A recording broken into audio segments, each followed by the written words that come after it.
Hello student, welcome back to my YouTube channel. So आज का जो हमारा लेक्चर होगा बच्चा, वो लेक्चर इम्पोर्टेंट होगा।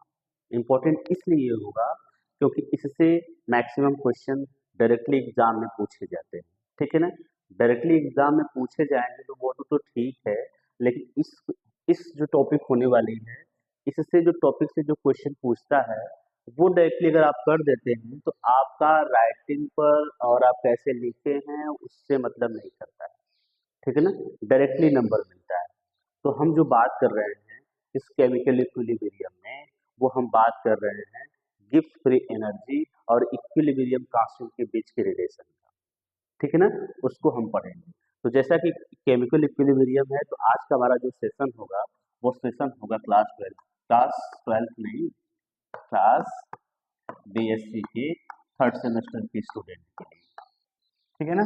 तो हम आज डिस्कस करेंगे कि केमिकल इक्विलिब्रियम में जो हमने लॉ ऑफ मास एक्शन बताया था, लॉ ऑफ मास एक्शन होता क्या है। तो सिंपली अगर हम बता दें, लॉ ऑफ मास एक्शन हमें बताता है केमिकल रिएक्शन के रेट को, जो डायरेक्टली डिपेंड करता है इसके एक्टिव मास ऑफ रिएक्टेंट के प्रोडक्ट को पर। ठीक है ना। उस पर क्या करता है, वो डायरेक्टली डिपेंड करता है, जिसे हम लॉ ऑफ मास एक्शन कहते हैं। ठीक है ना। जो हमको फिर उसके बाद हमको पढ़ना है क्वोशिएंट। क्वोशिएंट क्या बताता है, किसी भी केमिकल रिएक्शंस में क्वोशिएंट एक टर्म है, किसी भी केमिकल रिएक्शंस में किसी टाइम पर उसमें जो प्रोडक्ट है, उसमें जो रिएक्टेंट है, उसको पता करना होता है, तो हम क्वोशिएंट का यूज करते हैं। ठीक है ना। चलिए हम थोड़ा सा समझ लेते हैं क्या है कैसे है, फिर उसके बाद हम जो डेरिवेशन है उस डेरिवेशन को करते हैं। कृपया आप लोग अपनी पढ़ाई जारी रखें, है ना। कृपया एक बड़ी अच्छा शब्द है, मैं इसको बहुत दिन से सोच रहा था, कृपया कृपया बोलूंगा, तो कृपया मुझे याद ही नहीं आ रहा। चलिए स्टार्ट करते हैं। आज का हमारा जो सेशन है वो सेशन कुछ इस तरह से है कि जो लॉ ऑफ मास एक्शन क्या होता है। तो बोला जाता है कि the law of mass action state that, ये निर्भर करता है, स्टेट बताता है, स्टेट होता है फिर उस किसका, that the chemical that the rate of chemical reaction is proportional to the product of concentration of reactant.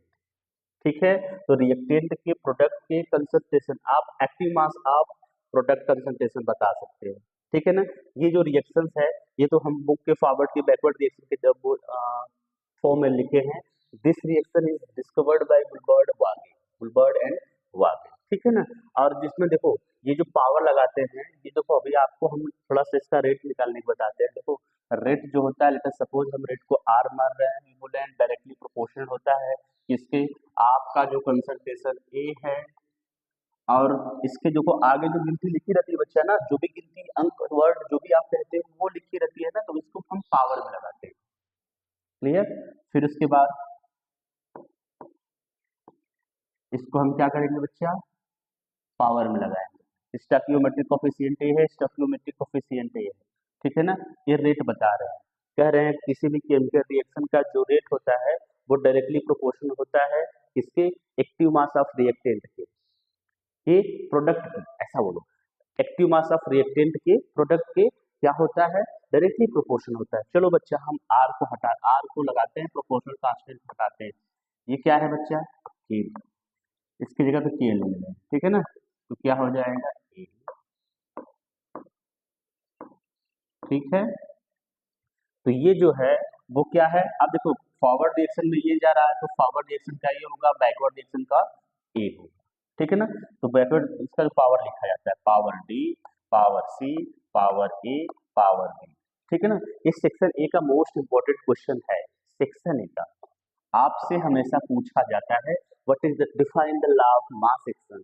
आप डिफाइन करिए लॉ ऑफ मास एक्शन को ना, बताइए कि जो रेट होता है वो रेट डायरेक्टली प्रोपोर्शनल होता है किसके, रिएक्टेंट के, वो एक्टिव मास ऑफ रिएक्टेंट के प्रोडक्ट की।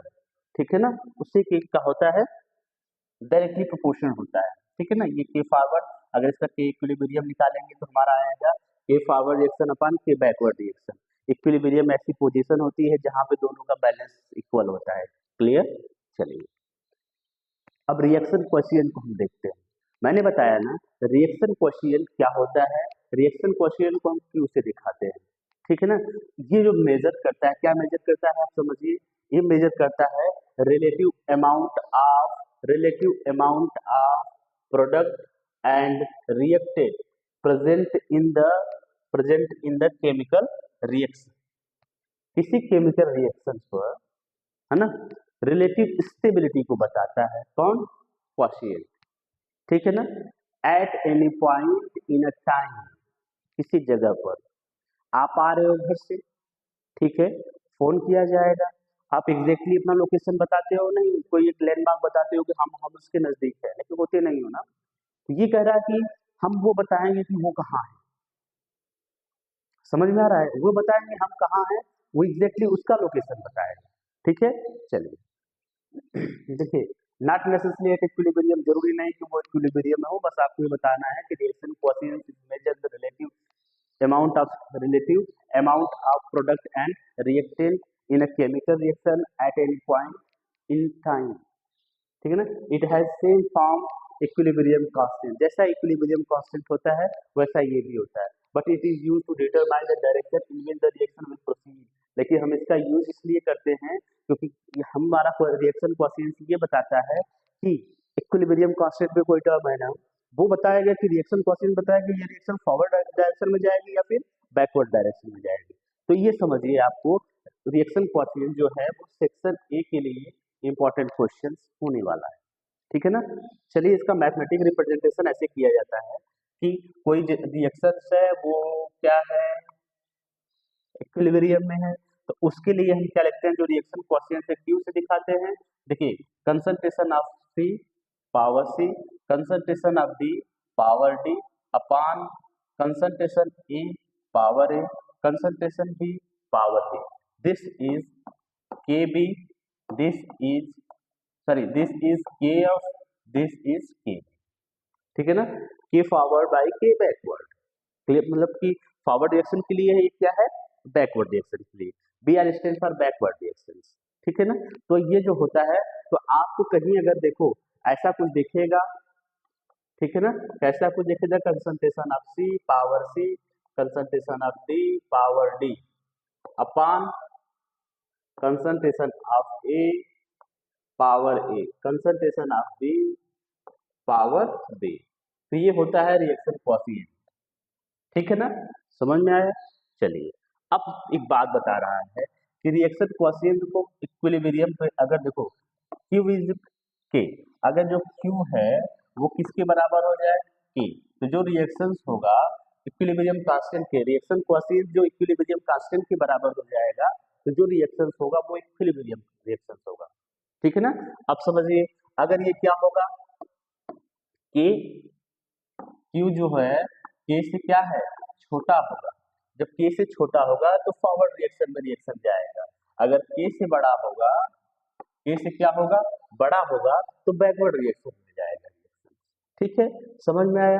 तो रिएक्शन कोएफिशिएंट हमको ये बताता है, ओके। चलिए, हमारा जो नेक्स्ट इंपॉर्टेंट टर्म है वो है relation between free energy and equilibrium constant, ठीक है ना। किसी रिएक्शन में फ्री एनर्जी और इक्विलिब्रियम कांस्टेंट के बीच में रिलेशन क्या होता है, इसको डिराइव करना है और इसको समझना है, ठीक है ना। इंपॉर्टेंट टर्म होने वाला है, इसको देखिए, गिब्स फ्री एनर्जी कहा जाता है। देखिए, the relation between the Gibbs free energy del G, देखो, गिब्स फ्री एनर्जी चेंज, देखो हमेशा जब किसी वर्ड के आगे ना ऐसा लगा रहता है तो ये बताता है कि चेंज हुआ है, क्या हुआ है, चेंज हुआ है, फाइनल से इनिशियल से जिसमें हुआ है चेंज हुआ है। चलिए ठीक है, देखिए, the relation between the Gibbs free energy change at the equilibrium constant K show the spontaneous reaction, and how far the proceed toward the product at equilibrium, कि ये बताता है कि कैसे प्रोडक्ट की तरफ कन्वर्ट होगा जो इक्विलिब्रियम में होगा, ठीक है ना। चलिए, जो रिलेशन है इसका, ये रिलेशन है del G naught is equal to minus R T L N K, इसी को हमको डिराइव करना है, ठीक है ना, इसी को हमको डिराइव करना है, थोड़ी सी कंसंट्रेट लगेगी आपकी और हमारी, फिर समझ में आएगा कैसे इसका डेरिवेशन किया जाएगा, ठीक है ना। चलिए, हम समझते हैं। इसके डेरिवेशन के लिए माना जाता है कि सपोज अ रिएक्शन, माना कि हमारे पास एक रिएक्शन है ए से बी जो कि इनके साथ इक्विलिब्रियम में। ठीक है, चलिए good. Standard free energy for all the substance, ये जो सब्सटेंस यूज हुए हैं उनके लिए जो स्टैंडर्ड फ्री एनर्जी है वो हम ऐसे लिख सकते हैं, जी ए, थोड़ा जी अच्छे से बनाना, फिर उसके बाद जी बी, जी सी, जी डी। उसके लिए गिफ्ट वो free energy, standard free energy हम ऐसे लिख सकते हैं। ठीक है ना, इसको हम ऐसे लिखें, we know that the free energy of substance at temperature T. आप जानते हो, वी नो दैट बोल रहे हैं यहाँ पर ये बोल रहे हैं हम जानते हैं, हम क्या जानते हैं कि किसी सब्सटेंस के लिए फ्री एनर्जी को ऐसे लिखी जाती है। आपको पता है, मुझे भी पता है, लेकिन किसी को आता होता नहीं है। हम भी आपकी तरह, आप भी हमारे तरह। चलिए समझते हैं, लेकिन समझने का प्रयास करेंगे। ठीक है ना, ट्राई करते हैं कैसे क्या है। ये बोल रहे हैं कि जो फ्री एनर्जी है वो किसी सब्सटेंस के लिए ऐसे फॉर्मूला में लिखा जाएगा। अब बोलोगे अरे वाह, तो ये तो ठीक है, चलिए हम भी लिखते हैं, लेकिन ये किसी सब्सटेंस एक्स के लिए लिख रहे हैं। तो हमारे पास जो सब्सटेंस है वो सब्सटेंस ए है, सब्सटेंस बी है, सब्सटेंस सी है और डी है। तो हमको ए बी सी डी के रूप में लिखना होगा। तो कैसे लिखेंगे, चलिए लिखते हैं। देखिए, फॉर ऑल सब्सटेंस इसी में रखिए। अगर हम जी वाला जो है वो जी ए के लिए निकाल रहे हैं, ठीक है ना, जी ए के लिए निकाल रहे हैं, तो हमारा जो आएगा वो यहाँ जी, देखिए जी ऐसे लिखना है आपको, जो टर्म है वो ये वाला टर्म नीचे लिखना है, ये वाला टर्म नीचे लिखना है, नीचे। ठीक है, तो जी ए बराबर क्या हो जाएगा बच्चे आपको, इज इक्वल जी नॉट किसके लिए है, ए के लिए, plus R T L L E. Substance A के लिए लिख रहे हो ना, सब्सटेंस ए के लिए लिख रहे हो आप ना। अब देखो, सब्सटेंस बी के लिए लिखना होगा तो यहाँ पे आप बोलोगे G B is equal to G not B plus R T L L B. Okay, अब यहाँ पर G C is equal to G not plus R T L L C, G D is equal to G not plus R T L L D. तो ये था substance A B C D के लिए free energy को कैसे लिखा जाएगा। ठीक है, चलिए गुड। वी नो दैट, हम जानते हैं कि फिर से हम जानते हैं, यही तो समस्या है। We know that this is a use for the change like final minus initial. इसको हम चेंज के लिए बताते हैं कि फाइनल से इनिशियल को घटाया गया है। ठीक है, चलिए समझते हैं। देखिए, हम जब हमारा जो होगा डेल जी यूज किया जाएगा, del G in the sense ये बताता है कि प्रोडक्ट से रिएक्टेंट को घटाया गया है, प्रोडक्ट से रिएक्टेंट को घटाया गया है। कहीं प्रोडक्ट और रिएक्टेंट का मैटर दिया रहेगा वहां पर आप डेल जी लिख सकते हो। ठीक है, समझ में आया, तो क्या हुआ, ऐसे घटाया गया है। चलिए हम स्टार्ट करते हैं यहीं से। ठीक है ना, लेट अस सपोज, हमारे पास सपोज कुछ नहीं करना, हमारे पास सब पैटर्न है, थोड़ा सा शांति से देखना है। देखिए, del G is equal to, product क्या है बच्चा, अब यहाँ पे बताओ, product in the forward reaction, forward reaction A वाला होता है, बी वाला होता है, सी वाला, डी वाला होता है। तो आप बोलोगे जो फॉरवर्ड रिएक्शन है ये वाला होता है। तो ये किसके लिए है, फॉरवर्ड रिएक्शन के लिए। ये किसके लिए है बच्चा, बैकवर्ड रिएक्शन के लिए। फॉरवर्ड रिएक्शन में क्या होता है बच्चा लोग, प्रोडक्ट बनता है, क्या बनता है, प्रोडक्ट। और बैकवर्ड रिएक्शन में क्या होता है बच्चा लोग, आप बोलोगे सर इसमें रिएक्टेंट होता है। ठीक है, कोई दिक्कत नहीं। अब देखिए, फॉरवर्ड से बैकवर्ड को घटाना है, मतलब ये वाला टर्म इससे घटेगा। ठीक है ना, चलिए घटाइए। देखिए बच्चा, del G is equal to क्या हो जाएगा, जी नॉट किसके लिए कर रहे हैं बच्चा, ए के लिए। ठीक है, पहला सॉरी ए नहीं होगा, रुक जाइए, रुक जाइए। हाँ, हमको करना किसके लिए है, पहले जो रिएक्टेंट का जो प्रोडक्ट है उसके लिए करना है, तो क्या है, सी, जी नॉट सी, ठीक है, plus R T L N C. Clear, ये किसका है, सी का हो गया। अब हमको फिर करना किसका है, इसी में डी का भी है ना बच्चा, वो भी तो प्रोडक्ट बन रहा है, G not D plus R T. थोड़ा हम बहुत स्लो लिखेंगे, आपको समझ में आएगा, वो बेटर है, हमारा पूरा होगा वो बेटर नहीं है। ठीक है, चलिए ये टर्म आपने लिख दिया, फिर उसके बाद क्या करना है, माइनस। माइनस क्या करना है बच्चा, आपको दिखाते हैं कि देखिए हमको करना किसका है, ब्रैकेट में बंद करिए, ए के लिए plus R T L N concentration A plus G B plus R T L N concentration B. ठीक है, दिखाई दे रहा है आपको? गुड। अब देखिए इसको हटाइए जरा, डेल जी हम यहाँ से स्टार्ट कर रहे हैं। Del G is equal to, अब जितनी टर्म है, टर्म इन द सेंस हमारे पास जो टर्म ए वाला है कौन सा, जी सी जी डी जी ए जी बी को एक तरफ कर लीजिए। करना है तो हमको ये कर लीजिएगा, सी प्लस जी डी, ठीक है, एक तरफ हो गया, माइनस, माइनस क्यों, जी ए अभी तो ये माइनस में है ना, प्लस जी बी, इसको आपने एक तरफ साइड कर लिया।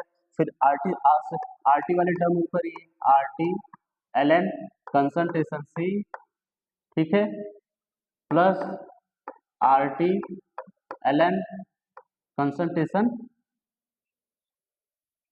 डी, ठीक है ना, ये कंसंट्रेशन से बाहर होगा। चलिए अब इसको देख लीजिएगा, प्लस सॉरी माइनस लगेगा। अब हम इसका कंसंट्रेशन लिखेंगे, किसका कंसंट्रेशन लिखेंगे, आर टी वाले का, R T L N concentration A, अब यहाँ पर लिख देते हैं R T L N concentration B, ठीक है।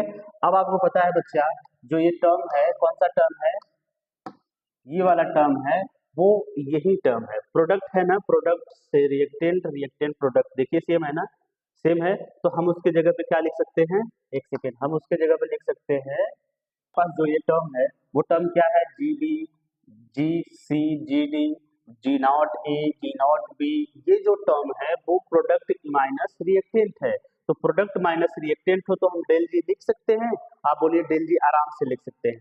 जब हम यहाँ पर डेल जी लिख सकते हैं तो ये जो टर्म है नॉट के लिए है, तो ये टर्म यूज होगा वो क्या यूज होगा, del G is equal to del G naught, ठीक है। फिर प्लस यहाँ से आर टी कॉमन लीजिए, जब आप R T L N common लेंगे तो हमारे अंदर जो प्रोडक्ट बचेगा वो डी, सॉरी ए का नहीं, पहले सी का लिखा जाएगा, क्या लिखा जाएगा, कंसंट्रेशन सी कंसंट्रेशन डी, ठीक है। फिर उसके बाद माइनस, फिर से R T L N common लेंगे, आर टी एल एन जब कॉमन लेंगे तो हमारे पास जो प्रोडक्ट बचेगा वो प्रोडक्ट क्या बचेगा, हमारे पास जो प्रोडक्ट बचेगा वो बचेगा कंसंट्रेशन ए कंसंट्रेशन बी, ठीक है ना।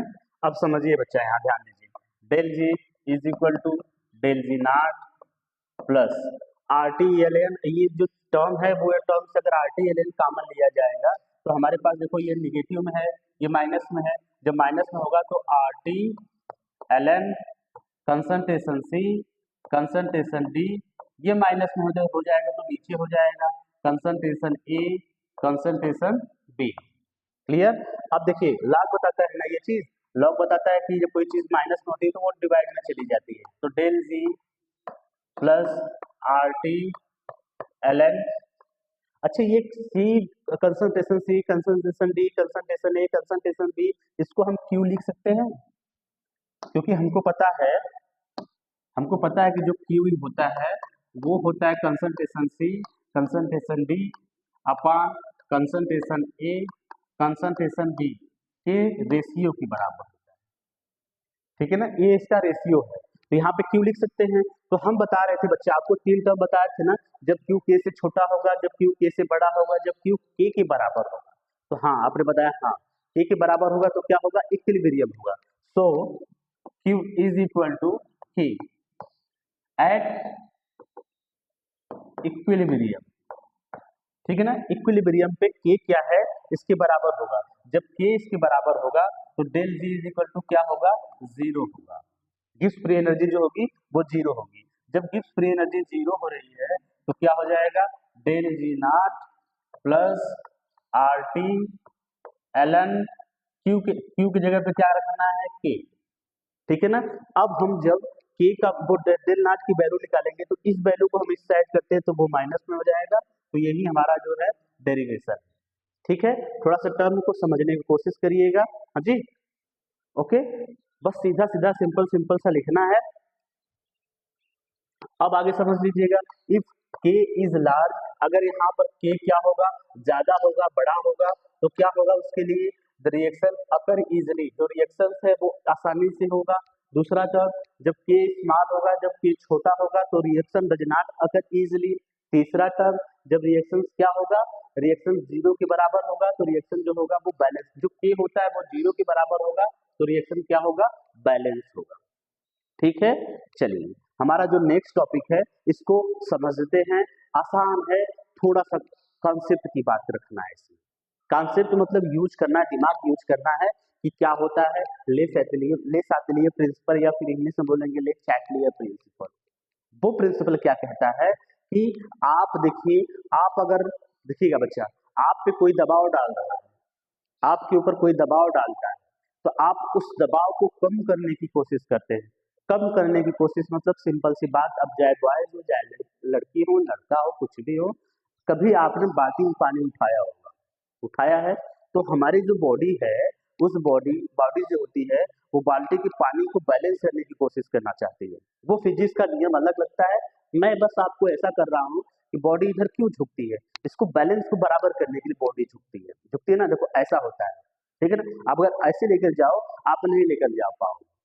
तो कुछ जो टर्म्स होते हैं वो ऐसे रिएक्शंस भी होती हैं। रिएक्शन पे अगर प्रेशर बढ़ाया जाएगा तो रिएक्शन के मालिक्यूल उधर मूव करते हैं जिधर इस बढ़ाए गए प्रेशर को कम किया जा सके।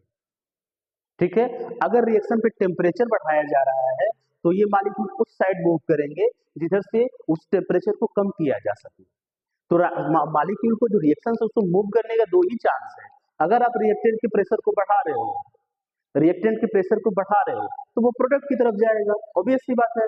अगर आप प्रोडक्ट को बढ़ा रहे हो, प्रोडक्ट में प्रेशर बढ़ा रहे हो, तो वो रिएक्टेंट की तरफ जाएगा। तो रिएक्शन को ज्यादा वो जगह तो है नहीं कि हाँ इधर जाएगा उधर जाएगा, कहीं नहीं जाने वाला है। उसके पास दो ही टर्म है, वह तो फॉरवर्ड रिएक्शन करेगा या तो फिर क्या करेगा, बैकवर्ड रिएक्शन करेगा। उन्होंने सातेलिए लॉ बता रहे हैं, देखिए क्या बता रहे हैं, let's check here principle state that if a system at equilibrium is subjected to change in the temperature, pressure, concentration, मतलब उनको सब्जेक्ट मतलब रखा जा रहा है ऐसे, मतलब जहां पर टेम्परेचर चेंज किया जा रहा है, प्रेशर चेंज किया जा रहा है, कंसंट्रेशन चेंज किया जा रहा है, ठीक है ना, किसी सिस्टम पर। वो सिस्टम क्या करेगा, सिस्टम में करेगा, द सिस्टम विल रिस्पॉन्स करेगा टू चेंज, अपना चेंज करने का, and settle at a new equilibrium, अब दूसरे इक्विलिब्रियम को स्टेबल करेगा, ठीक है ना, या move in that direction which can control the pressure, concentration and temperature. तो उस डायरेक्शन में वहां मूव करेगा जहां पर वो प्रेशर, टेम्परेचर, कंसंट्रेशन को कंट्रोल कर सके। If you increase the pressure, example बता रहे हैं, तीनों में से अगर आप प्रेशर इंक्रीज कर रहे हैं, the system will shift to the side, उस साइड की तरफ शिफ्ट होगा with fewer moles of gas to reduce the pressure, तो उस साइड की तरफ मूव करेगा जहां पे प्रेशर को कम किया जा सके। समझ में आया? चलिए, तो लास्ट आपके लिए यही बता रहे हैं कि अगर आप पर हम दबाव डाल देंगे तो आप ऐसे तरफ मूव करोगे जहां उस दबाव को कम किया जा सकता है, और कुछ नहीं बता सकते हैं, ठीक है ना। चलिए एग्जाम्पल को समझते हैं। हमारे पास एग्जाम्पल है कि प्रेशर को अगर हम चेंज कर रहे हैं, पहला क्या है, प्रेशर को चेंज कर रहे हैं। लेट अस सपोज हमारे पास एक रिएक्शन है PCl5, आप भी एग्जाम्पल दीजिएगा PCl3Cl2, हमारे पास एक रिएक्शन है। लेट अस सपोज अगर हम 1 मिनट के लिए सोचे कि अगर हम रिएक्टेंट के वो प्रोडक्ट के प्रेशर को बढ़ा दे रहे हैं, प्रोडक्ट के प्रेशर को बढ़ा दे रहे हैं, दो कंडीशन हम ले रहे हैं। एक में प्रोडक्ट की जो प्रेशर है उसको कम कर रहे हैं, जब इसके प्रेशर को कम करेंगे तो ये प्रेशर ज्यादा होगा, जब ये प्रेशर ज्यादा होगा रिएक्शन फॉरवर्ड में जाएगा, अगर हम इसके प्रेशर को बढ़ा रहे हैं तो रिएक्शन बैकवर्ड में जाएगा, ठीक है ना। सो क्लियर है ना, more the pressure on the product, ज्यादा प्रेशर होगा प्रोडक्ट पे, less pressure on the reactant, तो रिएक्टेंट पे क्या होगा, प्रेशर लेस होगा। समझ में आ रहा है ना, समझ में आ रहा है ना, दो ये चीजें हैं इसमें, एक बैकवर्ड रिएक्शन और फॉरवर्ड रिएक्शन। किसी एक का बढ़ाओगे तो दूसरा वाला घटेगा, दूसरा वाला बढ़ाओगे तो पहला वाला घटेगा, जब घटेगा तो रिएक्शन उधर मूव करेगा जिधर प्रेशर को कम किया जा सके। अगर इस पे हम प्रेशर बढ़ा रहे हैं तो ए उस साइड जाएगा जिधर प्रेशर कम किया जा सकता है। देखिए जो रिएक्शन का होगा वो रिएक्शन बैकवर्ड रिएक्शन में होगा। क्लियर, समझ में आया? चलो, अगर हम रिएक्टेंट किया जो प्रोडक्ट है प्रोडक्ट के प्रेशर को कम करते हैं। किसके प्रेशर को? प्रोडक्ट के प्रेशर को कम करते हैं। तो देखो जब इसके प्रेशर को कम करेंगे, जो इधर से जो प्रेशर जाएगा, मतलब रिएक्टेंट का प्रेशर जो रिएक्शन होगा वो किस में जाएगा? फॉरवर्ड रिएक्शन में जाएगा। Less pressure on product, come pressure होता है प्रोडक्ट पे, more pressure on the reactant, जब रिएक्टेंट में प्रेशर ज्यादा होगा तो वो उस साइड जाएगा। क्लियर? ओके। इसको समझते हैं। कंसंट्रेशन अगर हम चेंज कर रहे हैं, जब हम कंसंट्रेशन चेंज कर रहे हैं H2 का, देखिए H2 मतलब इस साइड का जो H2 है, इससे कंसंट्रेशन को जब बदलेंगे तो किधर जाएगा आप ही बताओ? जब हम रिएक्टेंट में बढ़ा रहे हैं तो प्रोडक्ट में जाएगा, ऑब्वियस सी बात है, रिएक्शन फॉरवर्ड होगा। अब यहाँ पर देखिए, अब इसके कंसंट्रेशन को हम घटा रहे हैं, N2 H2 कंसंट्रेशन को घटा रहे हैं। जब H2 कंसंट्रेशन को घटा रहे हैं तो वो रिएक्शन इधर से इधर आएगा। जब वो रिएक्शन इधर से इधर आएगा तो हमारे पास बैकवर्ड रिएक्शन होगा। समझ में आया? समझ में आया? तो ऐसे टेम्परेचर का होता है। टेम्परेचर का देख लीजिए, टेम्परेचर जो होता है वो किसी रिएक्शन में दो तरह का होता है, एक इंडोथर्मिक होता है, एक्सोथर्मिक होता है। एक्सोथर्मिक मतलब during the reaction heat are evolve, and at that endothermic क्या होता है? During the reaction heat are needed. जब तो क्या होगा, रिएक्शन के दौरान जब ऊष्मा की जरूरत पड़ती है तो इंडोथर्मिक कहते हैं, ऊष्मा क्षेपी या ऊष्मा शोषी कहा जाता है। ठीक है ना, दो तरह का है, ऊष्मा शोषी इसको कहा जाता है, ऊष्मा क्षेपी इसको कहा जाता है। चलिए समझते हैं। अगर हम टेम्परेचर क्या कर रहे हैं? कम कर रहे हैं। इधर टेम्परेचर कम कर रहे हैं, इधर कर रहे हैं, तो रिएक्शन जो होगा वो इधर से इधर जाएगा, तो रिएक्शन क्या होगा? फॉरवर्ड होगा। अगर हम टेम्परेचर क्या कर रहे हैं? बढ़ा दे रहे हैं। जब हम यहाँ पे टेम्परेचर को बढ़ा दे रहे हैं तो रिएक्शन ऑब्वियस किधर जाएगा? बैकवर्ड में जाएगा। ये बैकवर्ड लिख देना आप लोग। ठीक है, ओके, समझ में आया? तो ये था हमारा लासेटेलिए का एग्जाम्पल, लासेटेलिए का प्रिंसिपल। ठीक है, अब हम जब नेक्स्ट वीडियो में मिलेंगे वहां पर हम आपको डिस्कस करेंगे मोस्ट इंपॉर्टेंट टर्म का, जो टर्म है thermodynamic derivation of law of mass action, और लास्ट यूनिट का जो होगा उसी में डिस्कस किया जाएगा, जिसे क्लेपरान इक्वेशन कहा जाता है। ठीक है ना, थैंक यू सो मच।